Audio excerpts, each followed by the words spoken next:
It's Friday. Good morning. It's Friday. This is Billy Parrott, Billy B Town at Meridian Real Estate. And I'm kind of coming to you live frantically. I just went and saw my chiropractor, which I don't typically go to a chiropractor, but some of you that are following me, hey, Sally. Hey guys, how are you? I think Bob's watching on Instagram. So I got done doing 75 hard, and instead of taking a break, which I should have taken a break, I continued to keep working out. And I think what I did is I overworked myself, that I found out through my chiropractor that I have a pinched nerve in my back. I thought it was sciatic, but apparently it's not, because it goes all the way down to my foot. But I don't know if anybody's watching has ever had that happen. It is not fun. Let me tell you, I feel like I can't walk. My foot feels like it's asleep constantly, and I have a limp. I have a limp right now. So if you see me out and about limping, don't laugh at me too hard, and that's why. So he just adjusted me, but for those of you that see chiropractors on a regular, how do you deal with that cracking sound and the popping, the feeling of popping and the crack? It drives me nuts. But I'm hoping that it will help. So yeah, but it's hard for someone that is very active and likes to work out to have to slow down. My body's like, slow down, woman. And I'm like, no, I don't want to slow down. I gotta keep going. But it's actually forcing me to slow down, which stinks, but whatever. I guess it could be worse. But it's interesting, the spine. He showed me the spine, and like, you have all these nerve endings that go all the way down your spine. And if one of those discs happen to bulge or get inflamed, it pushes against that nerve, and that's what causes all those issues. It's fascinating. The human body is fascinating. But that's not why I'm here to talk to you today. I'm actually here to talk to you about some things that you should not be doing when you are selling your home. The reason why this popped up is I've been on a few listing appointments, and it reminded me of the things that you should do, to market your property in the best light, to try to get those buyers in and love it enough to essentially make an offer. So I'm going to give you some tips of what not to do today. So if you are thinking about listing your house, hey, Khalid's watching. What's up, buddy? How are you? Khalid's from Fort Lauderdale. He's got the best podcast studio over there. So good to see you. So one of the main things is overpricing your home. And I know that right now, what we're seeing is obviously the last 2 years, it was insane. It was gangbusters. You can pretty much list your house for whatever and it would sell. It's no longer that market. It has slowed down a little bit. It's actually stabilizing. And I've had people say, oh, well, the prices are going to go down, this and that. No, not necessarily. The values are not being affected. The values are still high because we do have such low inventory.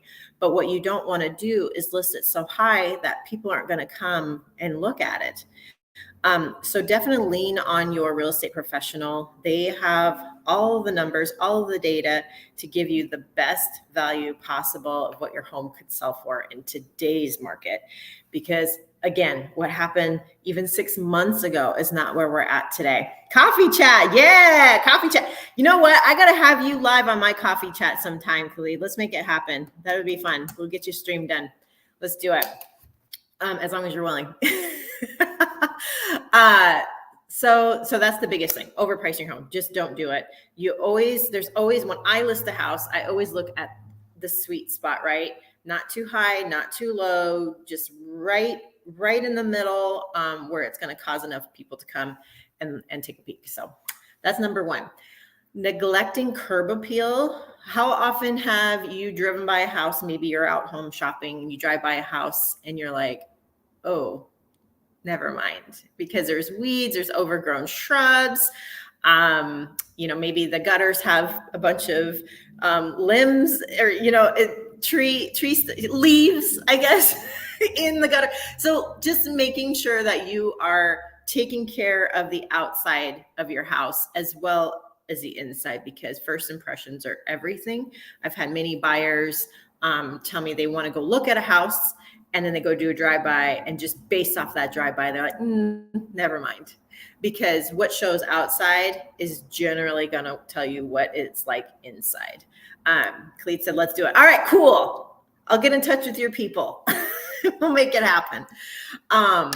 So yeah, that's the other thing. And also peeling paint. If you've got some peeling paint around trim, around the windows, it's so easy. Just take a weekend, take a day, just go out there and touch up that paint. It'll make a huge difference, as well as windows. Windows are the eyes to your home, not to your soul, to your home. So if you have dogs, if you have kids, they like to touch, they like to go up again, clean the windows, make sure all the windows are cleaned. Obviously too, if you've got sprinklers coming right next to your window and it's popping dirt, or you had a windstorm, just making sure that those windows are nice and clean and clear. And then the third one, this is the biggie, you guys, and it's so easy. Clutter. Get rid of clutter. If you're looking around your house, you can't see the countertops, you can't see the floor, get going, clean it up. You're going to have to pack all the stuff anyway, right? So start doing it now. Get a box, get a few boxes, all the stuff that you don't need in the next 30 days, pack it up. Pack it up. That's less you have to worry about when you are ready to actually move to your next destination. Pack, pack, pack, pack, pack. Get rid of things. Have a garage sale. If you don't like garage sales like me, throw it out in the front yard and put free. Take it. It'll save you some time having to take it to, Goodwill or the dump. So definitely highly recommend doing that. Making sure everything's clean, because if people are seeing all of your stuff, they're going to have a hard time seeing their stuff in the house. So that is a huge one, you guys. Clutter, clutter, clutter. And that includes knickknacks. I mean, if you've got a collection of porcelain dolls or Hot Wheels or, something like that, not everybody likes that. So pack it up, get rid of it. Not get rid of it, or get rid of it. Some of the stuff you want to get rid of. Just really look at it. Like, do I need this anymore? Does it bring joy to my life? What is that? What is that book?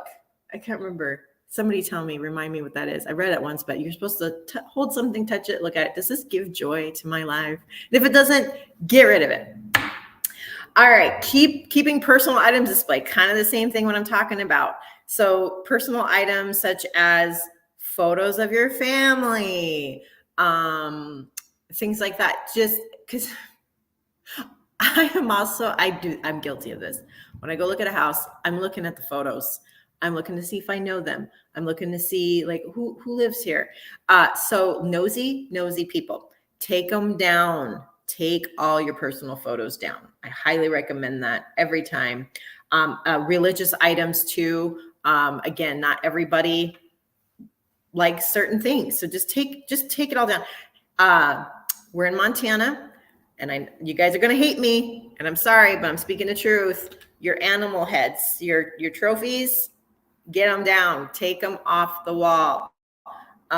It could offend some people. So you definitely want to market to everyone. So take those down. And I know I've made so many people mad telling them that, but we're helping you.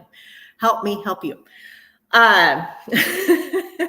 Ignoring repairs. So if you have obvious signs of things that need to be repaired around the house, maybe you have a leaky faucet, maybe you have a tore up screen from your dogs, things like that, repair them now, because they are going to come up on a home inspection. And right away, a buyer, if they see things that are in disrepair, in their minds, they're deducting off the price automatically. So make sure, if you're aware of anything that's in the house that needs to be repaired, do that before you list the property. Big deal.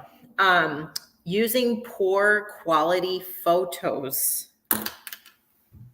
Sorry, I'm going to go on a tangent here for a second.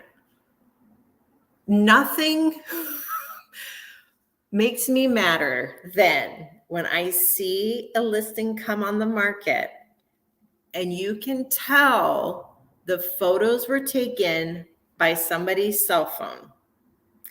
The worst one is when they're taking a picture of the exterior of the house from their car.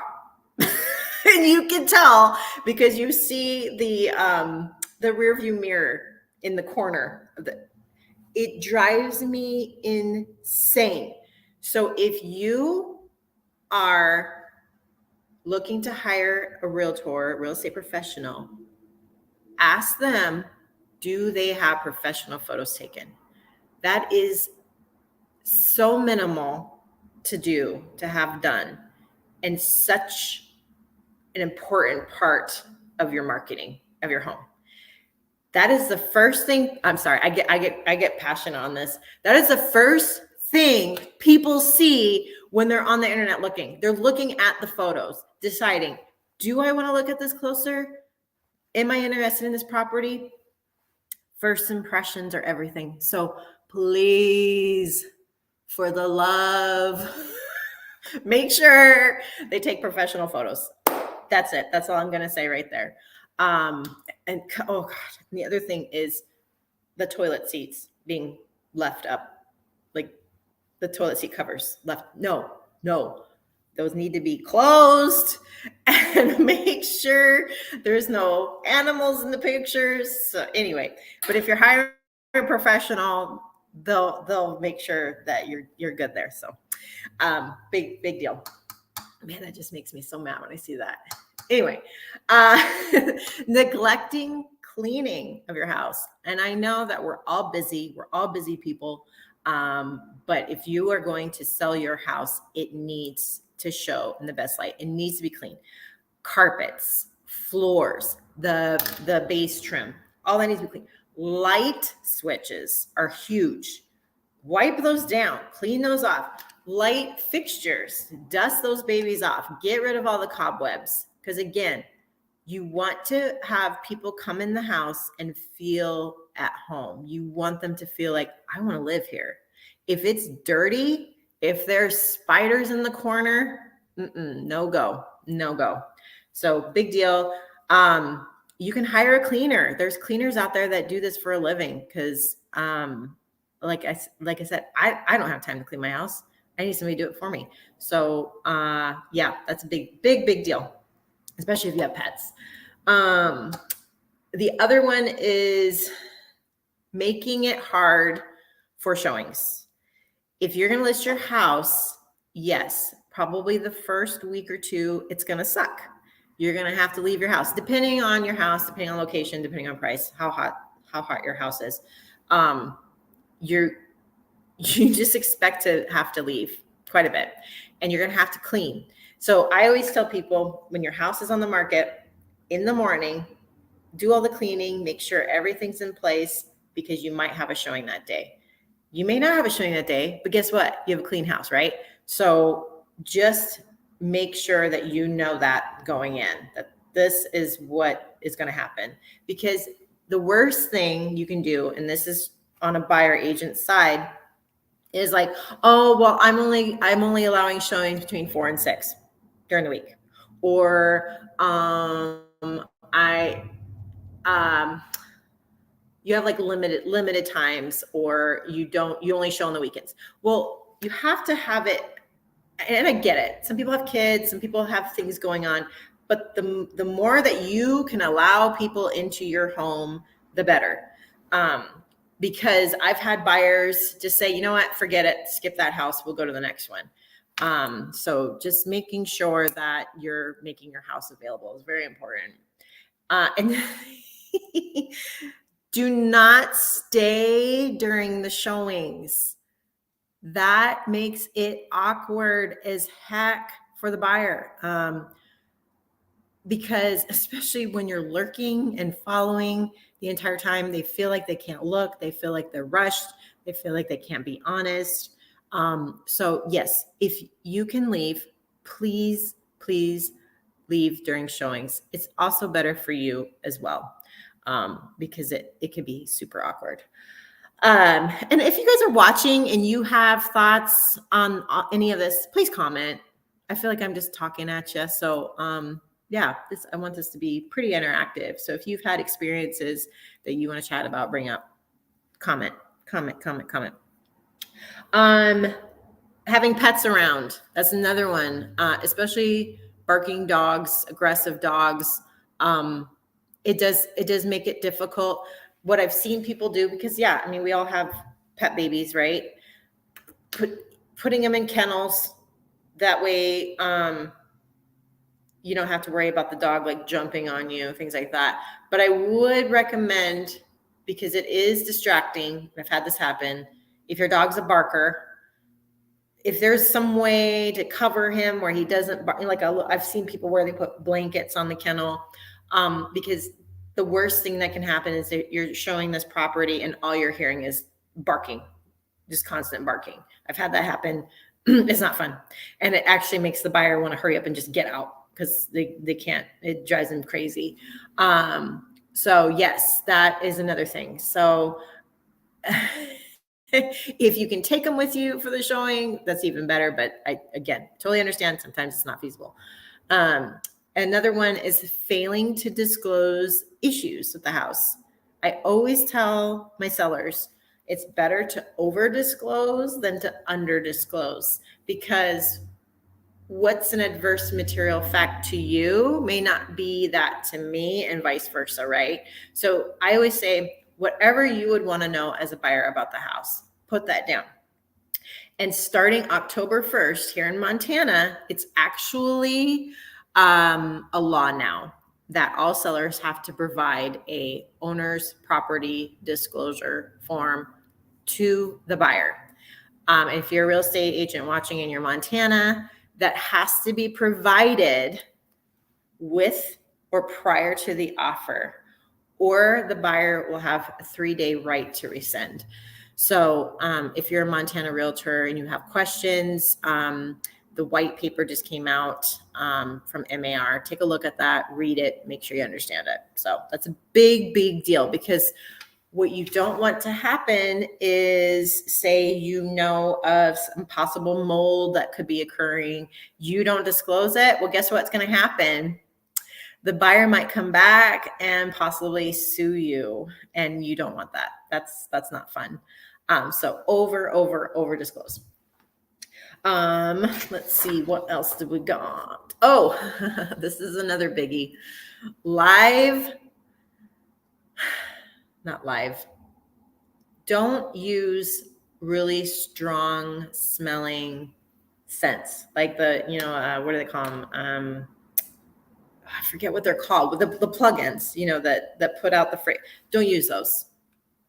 Don't use those, because it's a telltale sign that you're trying to hide a smell, whether it's pets or mold, smoke, things like that. Just don't. It gives a lot of people headaches. It's a turn off. So yes, do not use those. If you have smoke in your house, so say you're a smoker, the best thing I've heard of using is I think it's called ozone. I want to say you can get it at Hansen Chemicals. I've actually used it on a couple listings that had that very strong smoke smell, and it actually does remove. It's almost like a smoke bomb for bugs. You just put it in the center of the room, light it off, take off, and then I think it's like a few hours, and you come back in. It's amazing. You probably have to do it a few times, just depending on how strong the smoke is, but it does help a lot. I've also seen people use Kills paint and repaint the house, removing carpet, things like that, that contain the smoke. So yes, just try to avoid that if at all possible, because as realtors, as soon as we see those plugged in, we're like, okay, what are they trying to hide? Like what's going on? Let's see. Have your home professionally cleaned if you have a strong smell? Yes. Have it cleaned. That will definitely help as well. Thank you for that. Neglecting lighting. Lighting is huge. I've had listings where they have coverings on the windows to make it dark because maybe they're a day sleep or something like that. And I'm like, no, we got to take these down. You got to show as much daylight in your house as possible. People love natural daylight. Show it off. If you've got tons of windows, open those babies up. Do not cover them with curtains. Blinds, making sure the blinds are open before a showing. Make sure before a showing, turn all the lights on. Sometimes your realtor will come first and turn it on, but I always recommend, if you have a showing coming up, turn all the lights on. I actually just showed a house yesterday. They had this thing set up. They weren't playing around. They had this very nice ambiance music playing in the background. They had every single light turned on. All the shades were open, and it felt like home. It felt cozy. It felt welcoming. So definitely do that. It does help. Good lighting helps. And lights on in the front and the back outside too helps a lot. Ignoring feedback. So a lot of times as a listing agent, I will call whoever showed the house and ask them for feedback. I want to know. I want to know the honest truth, why the buyer may or may not want the house. So I will provide that feedback to my seller so they know, okay, this might be causing it not to sell, or maybe this is what they love about the house. So don't ignore that. So if you're hearing constantly as a seller, oh, that smell, or it's overpriced, or, and there's some things you can't change, right? But things that you can change, take a look at that and modify if possible. It will definitely help. Because we're doing that for a reason. We're giving you the feedback for a reason. The other thing is, don't be rigid on the price, right? It is hard sometimes if your realtor says, you could probably get this for it. That's just a recommended price. It doesn't mean you're going to necessarily get that amount. So don't go in thinking, okay, I have to get this amount because my realtor said that. No, it's just a starting point, right? So if you're seeing offers, so say your house is listed at $350, but you keep getting offers at $320 and multiple offers at that same price, that's telling you something. The market is speaking to you. So don't be rigid. Don't be rigid, because what's going to happen is if you don't look at those offers seriously, you might be sitting on the market for even longer, in turn getting possibly less in the future, because the longer that you sit on the market, the more price drops you're going to get, and we don't want that for you. So don't be rigid on the price, and don't get overly emotional. And I know it's hard, because especially like if you've lived in your house for 20 some years, it's part of you, right? You've created memories in this home. But if you are going to list this property, you have to change your mindset. It's no longer your house, right? It's going to be somebody else's. So taking that emotion away as much as possible will help you make the best decisions. Because I've seen many times where, and sellers and even buyers buy with emotion. And yes, there is some of that comes into play. Like, you come into a house and you feel that, like, ooh, I could see my kids living here, or whatever. I get that. But you really have to think logically, like, does this make sense? So take the emotion out of it as much as you can. And ignoring the market,